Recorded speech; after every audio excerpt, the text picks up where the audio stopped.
In Burkina Faso, a man named Thomas Sankara once planted a seed so powerful, they tried to kill it with bullets.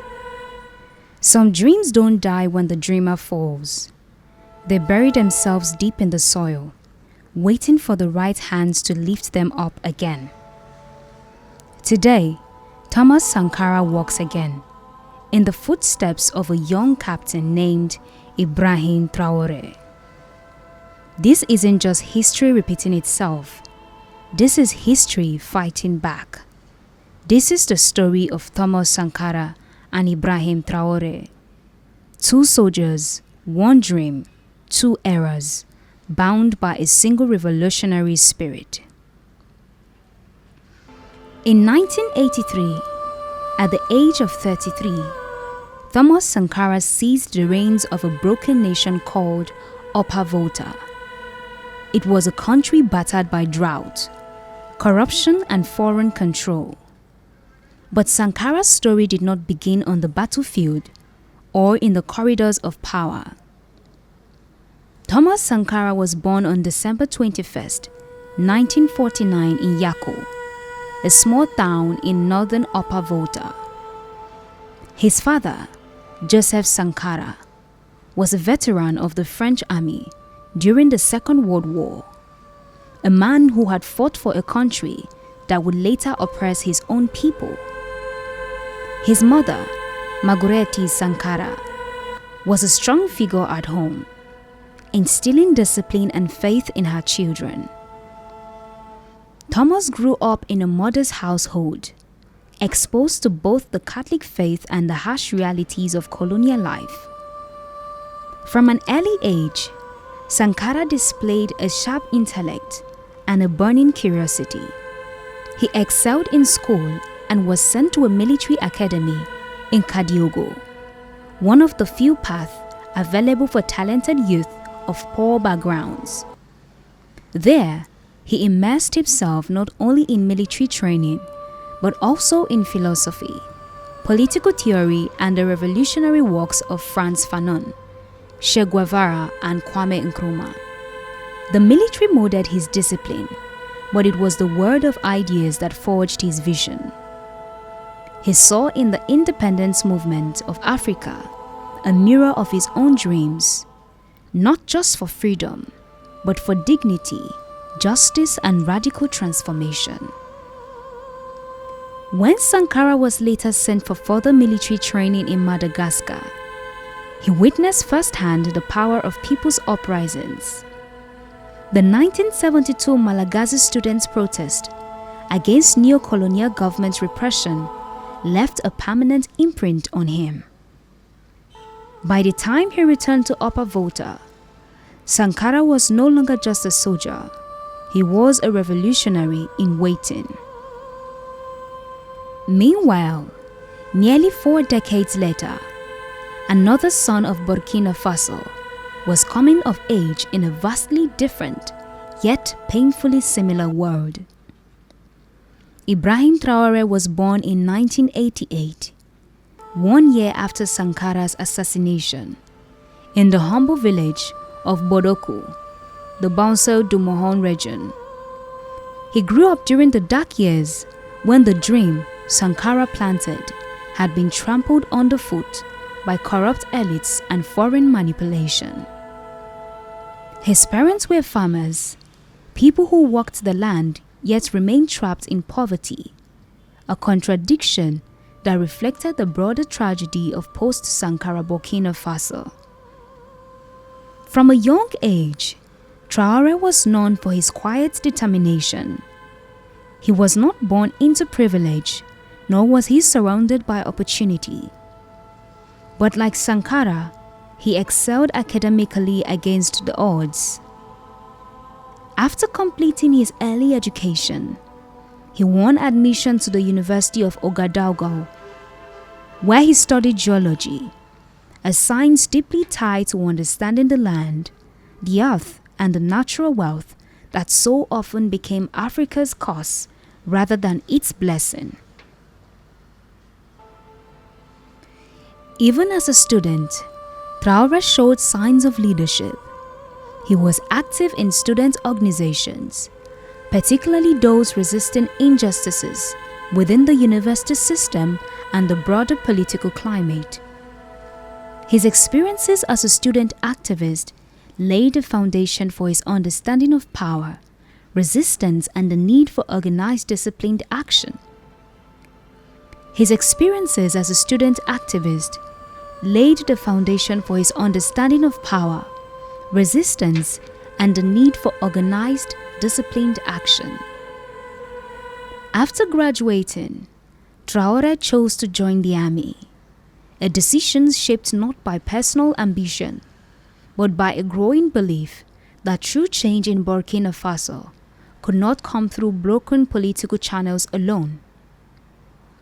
He rose through the military ranks quietly, gaining respect for his discipline, professionalism, and courage in the face of the growing jihadist insurgency that plagued the country.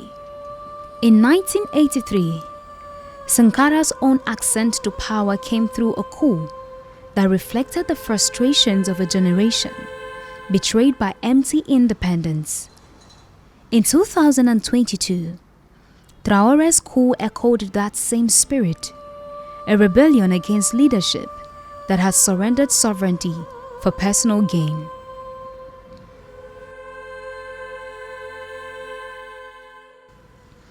Both men, though separated by time, share the same crucible.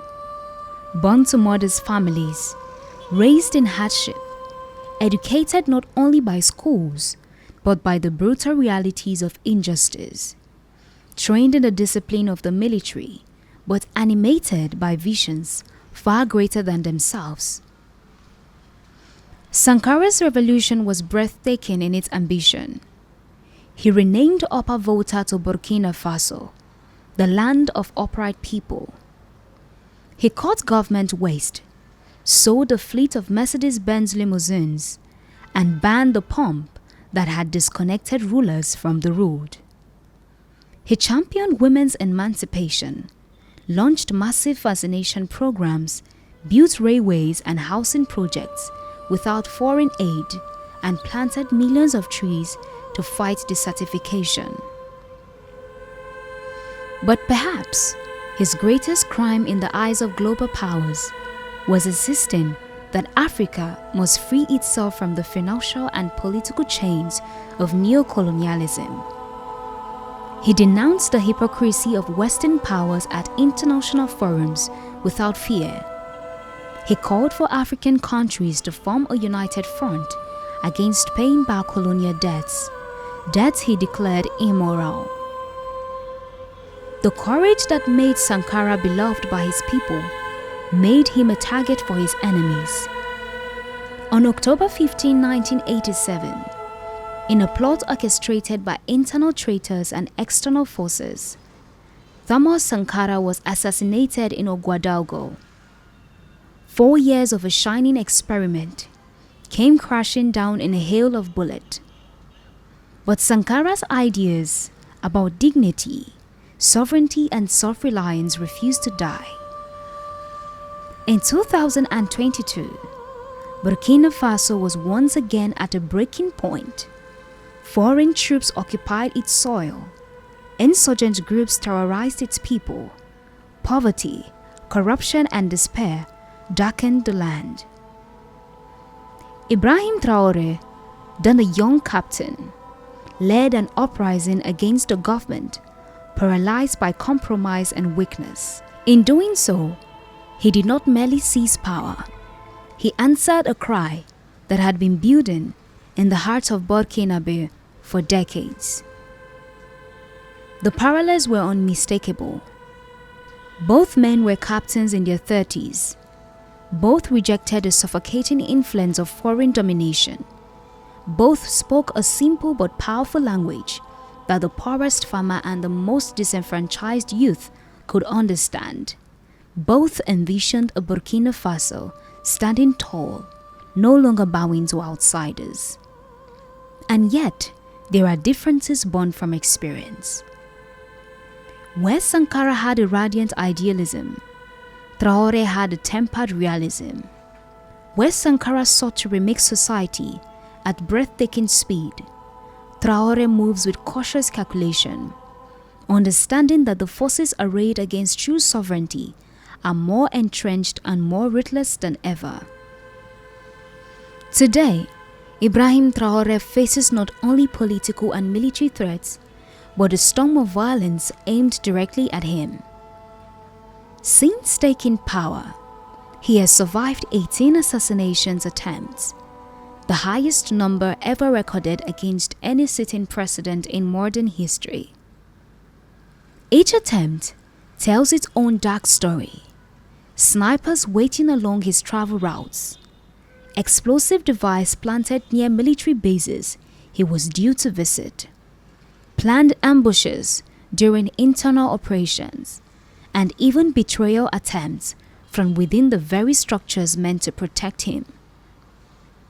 The threats come not just from terrorist groups or rogue mercenaries, but from a tangled web of internal saboteurs, foreign agents, and political traitors.